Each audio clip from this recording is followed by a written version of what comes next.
How to fix Pathfinder for Mac not uninstalling. Pathfinder is a third-party application for Mac, so you can uninstall it using the following commands. 1. Open terminal on your Mac. 2.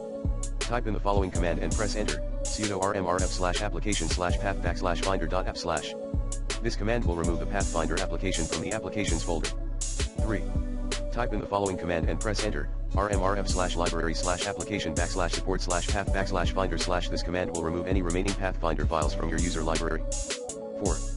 Type in the following command and press enter, rmrf/library/preferences/com.cocoaddict.pathfinder.list. This command will remove the Pathfinder preferences file. 5.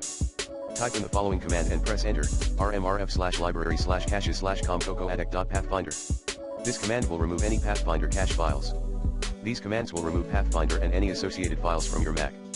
Note that you should always be careful when using the rm command, as it can permanently delete files without any confirmation. Make sure you enter the commands correctly and double check that you're targeting the correct files and directories.